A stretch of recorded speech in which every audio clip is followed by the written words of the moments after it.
Toi, tu fais quelque part du stand-up. Je dis quelque part. Non, mais quelque part. Alors, moi, je parle beaucoup de ça, mais en fait, le stand-up ne sert chez moi qu'à faire des liens entre des personnages. Ah, voilà. Donc, en fait, j'en parle d'ailleurs, je me moque de ça dans mon spectacle. J'ai stand-up, c'est un type debout qui fait rire des gens. Oui. Et c'est vrai, mais on n'a c'est rien inventé. Guy Bedos faisait déjà ça il y a 40 ans. Mais actuellement, tout le monde fait du stand-up, et je crois que tout le monde fait du stand-up parce que c'est ce qui rapporte le plus. Tu es tout seul, tu n'as pas de décor, tu dois rien préparer. Ben ça, c'est dans mon spectacle. Quoi? C'est ce que je dis. Ouais, ben, à mon avis. Le stand-up est devenu le mot facile en temps de crise. C'est pour ça que demain, mon boucher peut faire de l'humour. Oui. Il suffit qu'il aille dans un café, quelques personnes lui donnent quelques euros, et il va dire « Vous savez pas quoi, ma femme, nanana », il va commencer à parler, et on va dire « Voilà, il fait de la scène ». Et moi, je suis contre ceux qui disent « Oui, il y a trop d'humoristes ».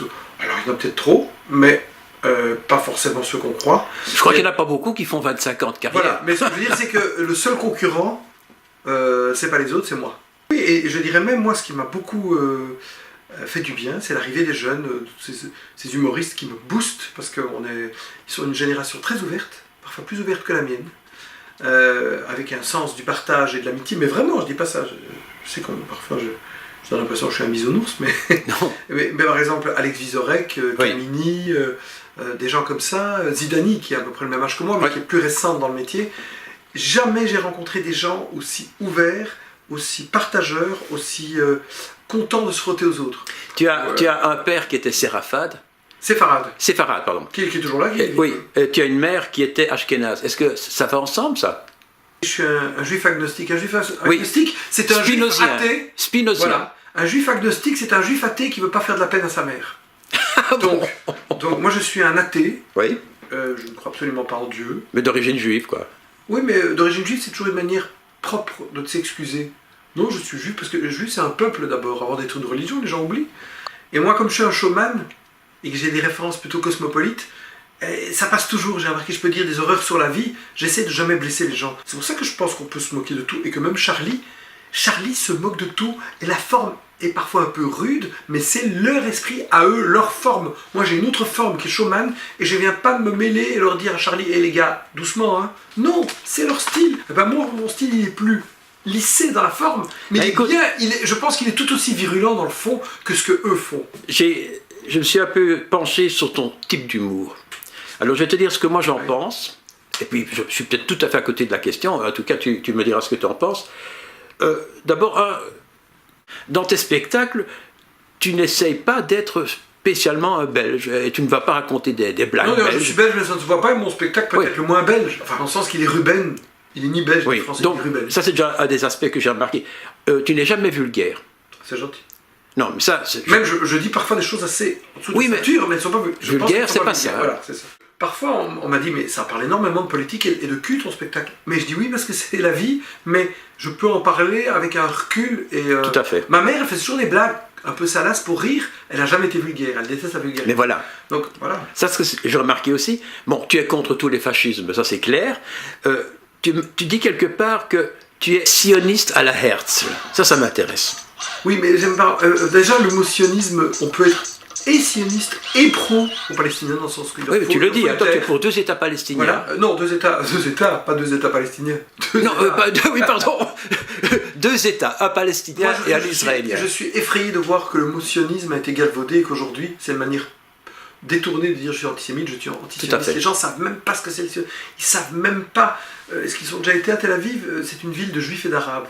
J'ai créé Gonzague et au début, c'est plein de cathos, fonds de château qui sont venus voir. Tout à fait. Et puis un jour, il y a des gens qui se sont rendus compte, quoi, Ruben est juif?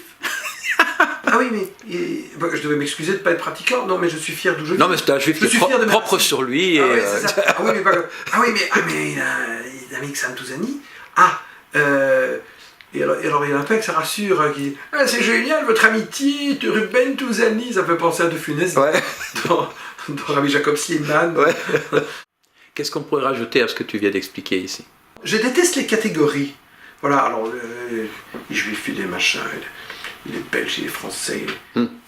Moi, j'avais lu un livre d'Albert Jacquard, il y a une dizaine d'années, où il expliquait que l'idéal, ça va arriver, c'est qu'un jour il n'y ait plus de race, plus de... Ça c'est sûr et plus de certain. religion. Et je pense quand on va à Londres ou à New York, Dans 1000 ans, il n'y aura plus de mais à race. Londres ou à New York, ça devient difficile de voir un 100% blanc, un 100% noir. Tout à 100%. fait. Il y a des Chinois, un Chinois qui est marié avec une Africaine, ils ont un enfant un peu négroïde, si je puis Ouais. dire, avec des yeux bridés, mais c'est magnifique, et des yeux bleus, des trucs complètement fous. Il n'y aura plus de race. Dans 1000 ans, il n'y aura plus de race. Ben, Le moi, pays, je crois que dans 100, 150 ans, il y aura quasi plus de race, peut-être dans certains coins reculés. ça fait déjà un problème en moins. Et lui disait, Albert Jacquard, déjà il y a près de 10 ans, que tout va exploser, qu'il va y avoir des migrants qui vont arriver, enfin, j'aime pas Ouais. tellement ce mot, mais de gens, des réfugiés climatiques, politiques. Et là, on n'est qu'au début. Alors, l'Europe essaye encore de bloquer. Mais c'est inquiétant, hein. C'est Et oui, inquiétant. on est inquiétant de quoi? Oui, on essaie encore de bloquer ce qu'on peut bloquer, mais je crois que, ouf, à un moment, quand ils arriveront aux 10 000 par jour, 20 000 Mais alors, ce sera la fin de Rome? moi, je crois que ça sera sur... oui. Ah mais non, mais... Non, moi je crois surtout que ça va être un peu difficile à digérer pour un moment, parce que forcément là-dedans il y a des gens qui n'ont pas de repères et qu'il faudra un peu cadrer, mais il y a des gens exceptionnels Ouais. qui vont nous amener quelque chose. Et je pense que les chefs d'État essayent de protéger comme ils peuvent ceux qu'ils peuvent encore, ceux qui ont peur, mais qu'il nous manque une vraie politique européenne, une vraie politique d'intégration et d'intelligence, où on arrive à accueillir un maximum, et surtout d'arrêter de faire l'ingérence dans tous ces pays. C'est à cause de notre ingérence qu'aujourd'hui, les peuples fuient des pays que nous-mêmes nous avons mis en guerre. Je m'excuse, hein, je veux surtout pas avoir l'air d'un... Non, mais en fin de compte, t'es pas drôle. Ah voilà. T'es pas drôle. Donc je dis, alors si, évidemment, arrive un islamiste, il voit un type qui n'a pas d'éducation, qui ne peut pas prendre de douche, il lui dit, je vais te donner une éducation, je vais te donner l'occasion de prendre une douche par jour. Mais pour ça, tu dois croire dans mon Coran, j'ai bien dans son Coran. Ouais, parce qu'il y en a 36. Voilà. Ouais. Et donc, Comme 36 voilà, évangiles. voilà Hein. comment ils islamisent les gens. Voilà, aujourd'hui les jeunes, ils ne regardent plus la télé. On dit que la télé, c'est pour les gens âgés. Voilà. Je ne sais pas ce qui est mieux.